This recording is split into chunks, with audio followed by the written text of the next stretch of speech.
السلام عليكم ورحمة الله وبركاته. أبطال تانية إعدادي، ازيكم عاملين ايه؟ يا رب تكونوا بخير. أهلا وسهلا بكم في قناة مس مروة للدراسات الاجتماعية. تعالوا بينا نكمل شرح منهج الدراسات. معانا تالت درس النهاردة، المناخ والنبات الطبيعي في وطننا العربي. ربنا سبحانه وتعالى ادى الوطن العربي مناخ متنوع، يعني عندي أقاليم مناخية كتير متنوعة ومختلفة موجودة في الوطن العربي. ده أدى لإيه؟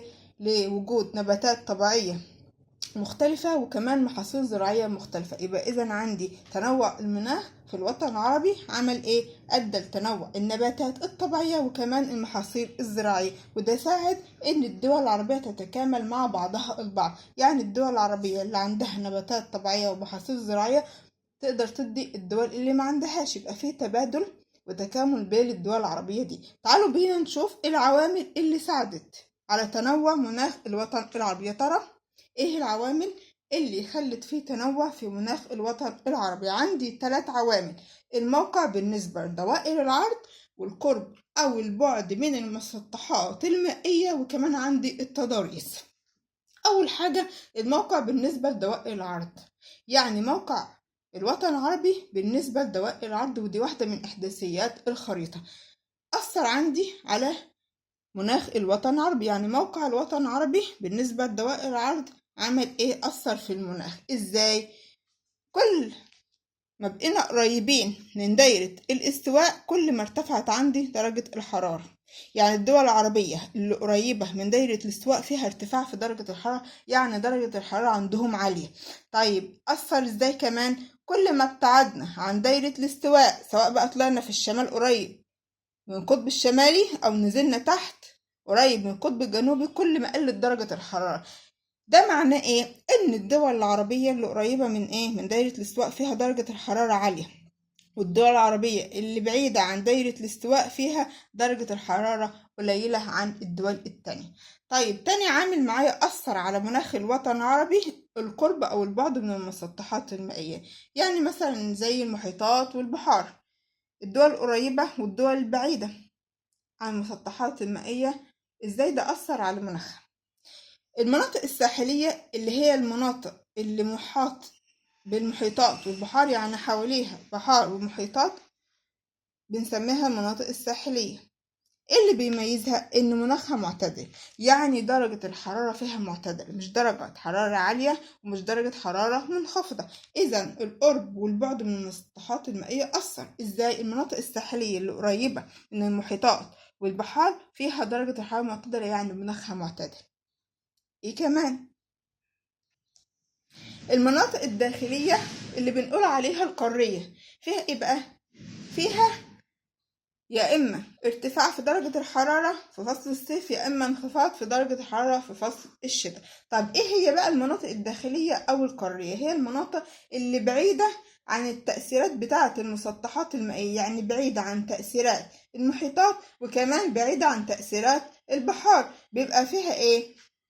ارتفاع في درجة الحرارة في الصيف، دي المناطق الصحراوية أو الصحاري أو الصحراء. وفيها ايه كمان؟ انخفاض في درجة الحرارة في فصل الشتاء. إذا القرب والبعد من المسطحات المائية أثر على الوطن العربي ازاي؟ في المناطق الساحلية اللي موجودة في الوطن العربي اللي هي قريبة من البحار والمحيطات فيها ايه؟ مناخ معتدل، لأنها متأثرة بإيه؟ بالمسطحات اللي حواليها. طيب المناطق الداخلية بقى اللي هي جوه أو بنقول عليها القارية اللي مش متأثرة بالمسطحات المائية اللي موجودة، بنقول عليها المناطق الصحراوية أو الصحاري. يعني فيها ايه ميزتين: أول حاجة إن عندهم ارتفاع في درجة الحرارة في فصل الصيف. فصل الصيف عندهم حر، في درجة حرارة عالية، وفصل الشتاء عندهم منخفض، يعني في درجة برودة، يعني عندهم انخفاض في درجة الحرارة. يبقى عندهم صيف حار وشتاء ايه؟ بارد. دي المناطق ايه؟ الداخلية. نشوف مع بعض كده على الخريطة المناطق الساحلية اهي. زي عندي مثلا ايه في مصر، محافظة بورسعيد، محافظة دمياط، محافظة اسكندرية، دي مناطق محيطة بمسطحات مائية، اذا عندهم مناخ معتدل. طيب عندي في مصر ايه كمان؟ في مناطق داخلية او قرية، عندي القاهرة، المنيا، اسيوط، سوهاج، دي مناطق داخلية قارية بعيدة عن تأثيرات ايه؟ المسطحات المائية، وفيها مناطق صحراوية. عندي مثلا الصحراء الشرقية في مصر، الصحراء الغربية. المناطق الصحراوية دي ارتفاع في درجة حرارة المكان في فصل الصيف، وعندهم ايه في فصل الشتاء في انخفاض جو ايه بارد. نيجي بعد كده لتاني عامل بيأثر على مناخ الوطن العربي، التضاريس اللي هي ايه الجبال او السهول او الهضاب. بتأثر عندي في المناخ في الوطن العربي بشكل عام ازاي؟ التضاريس بتأثر فيها الارتفاعات على درجة الحرارة، يعني التضاريس المرتفعة زي الجبال مثلا بتأثر على درجة الحرارة. كل ما ارتفعنا 150 متر عن سطح البحر، يعني عندي سطح البحر اهو، كل ما ارتفعنا لحد ما وصلنا ل 150 متر كل ما انخفضت درجة الحرارة، يعني قلت درجة. يعني ارتفعنا 150 متر عن سطح البحر لفوق كده، ارتفعنا ووصلنا ل 150 متر، هنا بتقل درجة الحرارة ايه درجة واحدة مئوية. عشان كده في بعض القمم اللي في الجبال موجودة في الوطن العربي متغطية بالتلج. ليه؟ لأنها مرتفعة قوي، مرتفعة جدا. قمم الجبال دي او القمم الجبلية مرتفعة، فارتفاعها ده عمل ايه ادى انها بقت متغطية بالجليد او التلج. زي عندي جبال لبنان مرتفعة قوي عن سطح البحر، وده خلى فيه ايه انخفاض في درجة الحرارة، بالتالي التلوج او الجليد غطاها. طيب ازاي كمان التضاريس بتأثر في مناخ الوطن العربي؟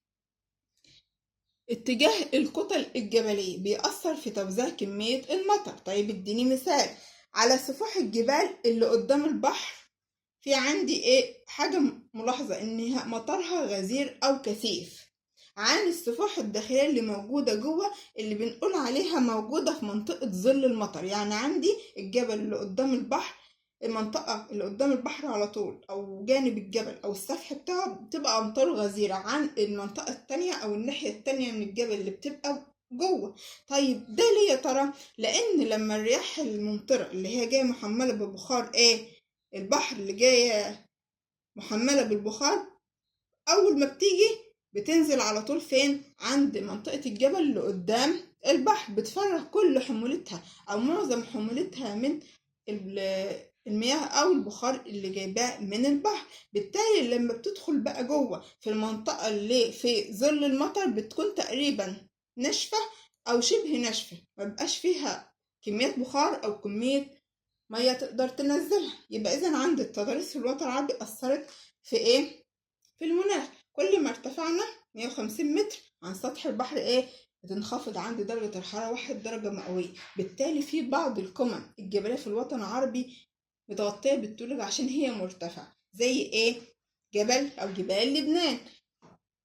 اتجاه الكتل الجبلية بتأثر في كمية المطر، يعني الجبال بتنزل على أمطار غزيرة في الناحية المواجهة للبحر عشان تبقى لسه جاية محملة البخار، بتفضي حمولتها، ولما بتوصل جوه في المنطقة التانية اللي بنقول عليها منطقة ظل المطر بتبقى خلاص جافة أو شبه جافة، مش بيبقى فيها كميات كبيرة أو تقريبا ما فيهاش فيها كميات من المطر تقدر تنزله في المنطقة التانية.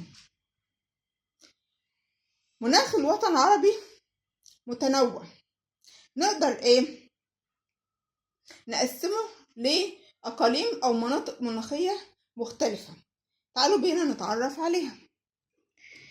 الوطن العربي يا أبطالنا الحلوين فيه 3 أقاليم مناخية أساسية أو رئيسية: إقليم البحر المتوسط، والإقليم الصحراوي، ومعايا كمان الإقليم المداري. أدي 3 أقاليم أساسية أو رئيسية موجودة عندي في الوطن العربي. نقولهم من تاني: إقليم البحر المتوسط، والإقليم الصحراوي، وكمان الإقليم المداري. تعالوا بينا نعرف إيه هو الإقليم المناخي. هو عبارة عن منطقة متحددة موجودة على سطح الأرض، ليها خصائص مناخية معينة، يعني متحددة أو محددة من حيث درجة حرارتها معروفة متحددة، كمان كميات الأمطار فيها متحددة، وسرعة الرياح فيها متحددة. يبقى إذا عند الإقليم المناخي عبارة عن منطقة محددة من سطح الأرض، عندها خصائص مناخية معينة من حيث الحرارة بتاعتها، وكمان شدة الرياح ودرجة الأمطار.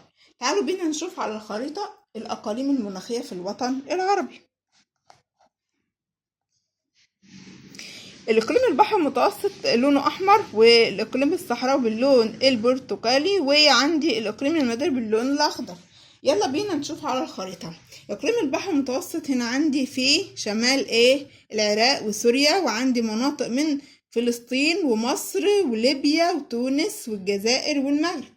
طيب تمام. الإقليم الصحراوي موجود عندي في معظم الدول العربية، شامل بقى الجناح الآسيوي، العراق والكويت والسعودية وعمان وجزء من اليمن وجزء كبير من مصر والسودان، تقريبا نص السودان فيها إقليم صحراوي، ومعظم ليبيا والجزائر والمغرب وكمان موريتانيا. طب الإقليم المداري موجود عندي فين؟ في جزء من اليمن وجزء من الصومال والسودان وموريتانيا وجزء صغير جدا من الجزائر. يبقى دي توزيعة الأقاليم المناخية في الوطن العربي، اللي هم إقليم البحر المتوسط، الإقليم الصحراوي، وكمان الإقليم المداري. يلا بينا نتعرف على إقليم البحر المتوسط. يا ترى موقعه إيه؟ موجود في الأطراف الشمالية للوطن العربي زي ما قلنا، في شمال العراق وسوريا ومناطق من فلسطين ومصر. طيب الأماكن ديت مكانها فين؟ مطلة على سواحل البحر المتوسط، زي ما احنا شايفين كده على الخريطة، موجودة فين؟ على سواحل البحر المتوسط. المناطق الشمالية دي اللي موجودة دي إقليم البحر المتوسط. اتسمت إقليم البحر المتوسط نسبة لأنها مطلة عليه، موجودة على سواحل البحر المتوسط. طيب يا ترى من هي الدول اللي بعض أجزائها بتكون في إقليم البحر المتوسط؟ عندي 4 دول: مصر، ليبيا، الجزائر، المغرب. يلا بينا نشوفهم على الخريطة. مصر، ليبيا، الجزائر، المغرب. ديت من الدول اللي بعض أجزائها بتكون موجودة ضمن إقليم البحر المتوسط. نركز ونعرف إن إقليم البحر المتوسط موجود في الأطراف الشمالية للوطن العربي، وسواحله موجودة على البحر المتوسط، عشان كده قلنا عليه إقليم البحر المتوسط. طيب يا ترى إقليم البحر المتوسط ده بيتميز بإيه؟ له خصائص مناخية بيتعرف بيها. في الصيف عندهم ارتفاع في درجة الحرارة، درجة الحرارة عالية. كمان في الشتاء في اعتدال في درجة الحرارة وفي سقوط للأمطار. يبقى إذا الخصائص المناخية لإقليم البحر المتوسط حاجتين: في الصيف ترتفع درجة الحرارة، درجة الحرارة عالية في الصيف، في الشتاء درجة الحرارة معتدلة ما بين الدرجات المنخفضة أو الدرجات الحرارة الباردة وما بين الدرجات الحرارة العالية أو المرتفعة. كمان في عندهم أمطار في فصل الشتاء. طب يا ترى النباتات الطبيعية اللي موجودة في إقليم البحر المتوسط هي؟ تعالوا نعد مع بعض. معايا الغابات المعتدلة. الغابات المعتدلة موجودة فين؟ فوق المنحدرات الجبلية.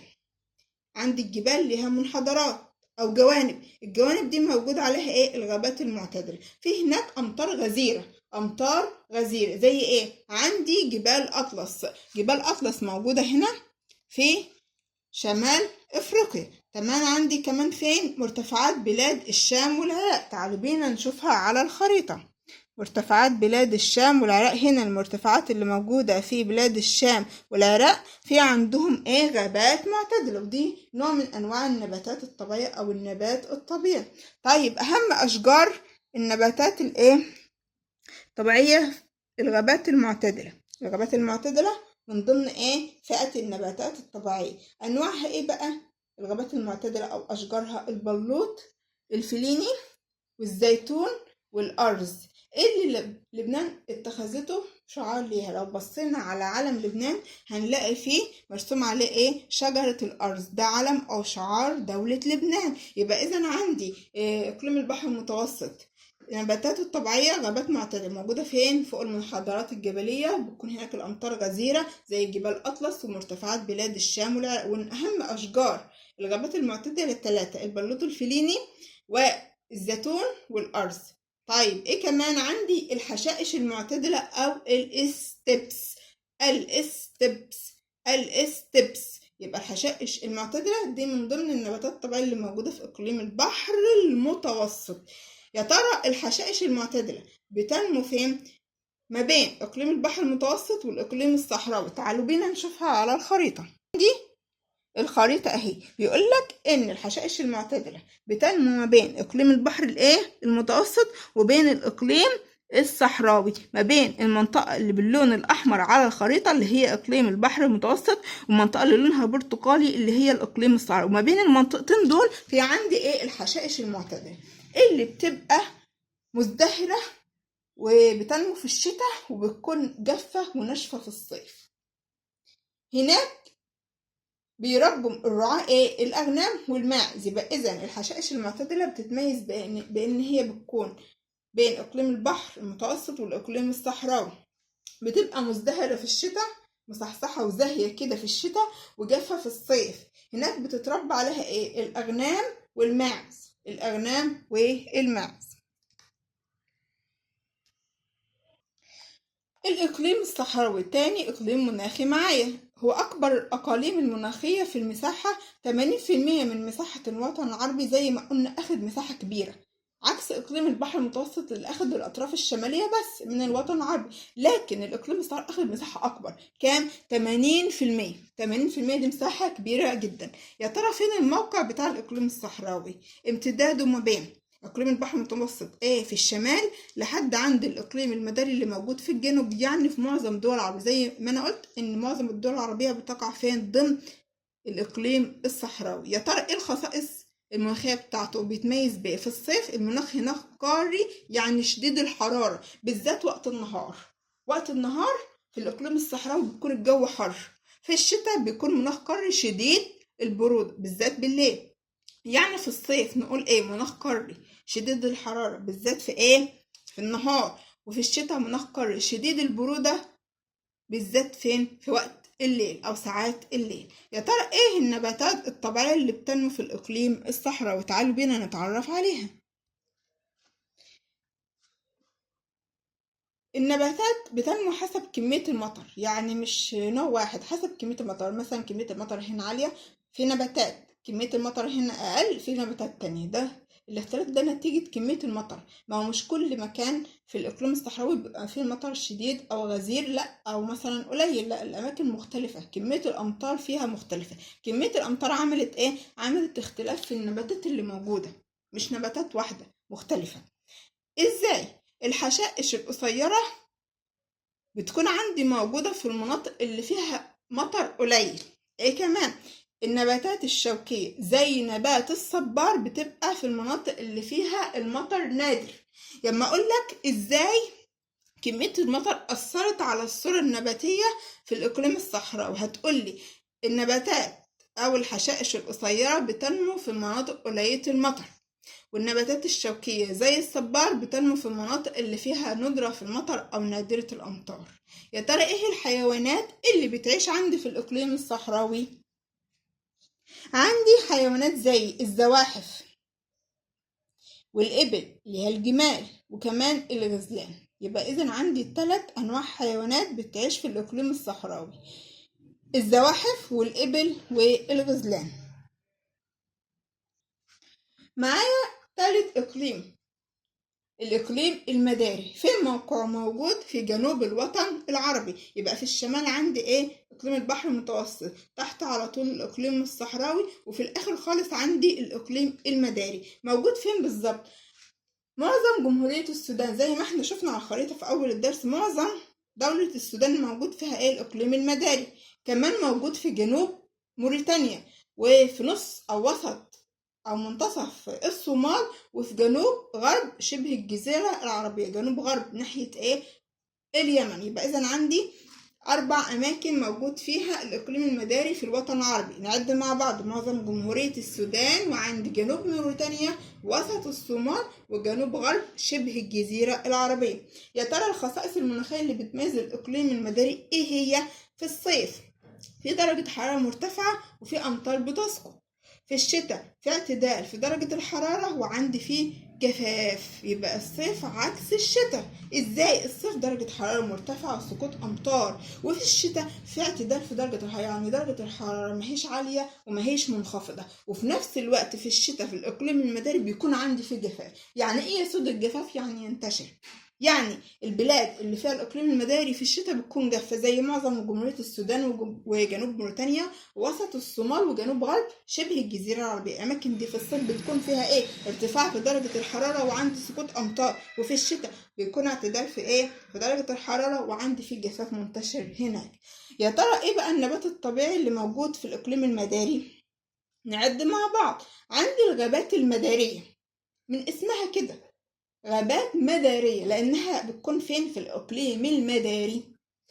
الغابات المدارية شبيهة للغابات الاستوائية، يعني بتشبهها، شبه بعض. الغابات المدارية شبه الغابات الاستوائية، بس في ملحوظة: أشجار الصمت موجودة كتير في الغابات المدارية وليها أهمية اقتصادية، بما تفسر من الأسئلة المهمة جدا اللي لازم نركز فيها. يا ترى ليه في أهمية اقتصادية لأشجار الصمغ؟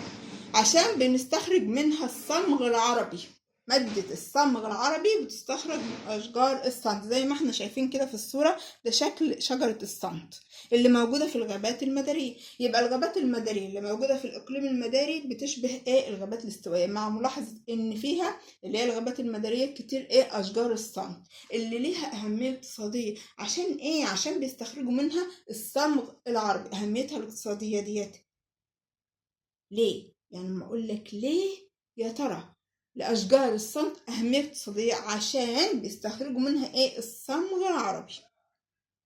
تاني نوع من النباتات الطبيعية اللي في الإقليم المداري الحشائش الحارة اللي بنقول عليها السافانا. السافانا دي موجودة فين؟ في الإقليم المداري. طولها متدرج من جنوب الإقليم المداري للشمال حسب المطر. برضو المطر، كمية المطر بتتحكم في طولها، في طول الحشائش. يبقى إذا عندي الحشائش الحارة السافانا طولها متدرج من الجنوب للشمال حسب ايه؟ كمية المطر اللي بتتحكم فيها، وفي طولها ايه؟ كمية ايه؟ الأمطار اللي بتسقط. طيب الحشائش الحارة السافانا بنعتبرها حديقة حيوان طبيعية. نسمع كلنا عن حدائق الحيوانات زي حديقة الحيوانات اللي موجودة في مصر. احنا جبنا الحيوانات وعملنا حديقة وجمعناهم والزوار بيجوا يشوفوهم. هناك مش محتاجين يعملوا حديقة حيوان، لان عندهم ايه؟ الحشائش الحارة اللي هي تعتبر ايه؟ حديقة حيوان طبيعية، يعني الحيوانات موجودة فيها كده كده، مش محتاجين يستوردوها او يجيبوها. اقول لك بما تفسر تعتبر الحشائش الحارة اللي هي السافانا حديقة حيوان طبيعية عشان بيها أنواع كتير من الحيوانات. زي إيه؟ نعد مع بعض: الزراف، في زرافة، كمان في الأفيال والأسود والنمور. يبقى إذا الإقليم المداري بيتميز عن غيره من الأقاليم المناخية التانية بإن في إيه؟ الحشائش الحارة اللي هي السافانا اللي بنعتبرها حديقة حيوان طبيعية عشان فيها أنواع كتير من الحيوانات زي الزراف والأفيال والأسود وكمان النمور. أبطالنا الحلوين، كده خلصنا درس النهاردة، يا رب تكونوا استفدتم. ما تنسوش يا حبايبي تدعموني باللايك الجميل وتشتركوا في القناة، ويا ريت تفعلوا الجرس عشان توصلكم كل الفيديوهات اللي جاية. كانت معاكم مسمار، وأشوفكم قريب في فيديو جديد ودرس جديد، والسلام عليكم ورحمة الله وبركاته.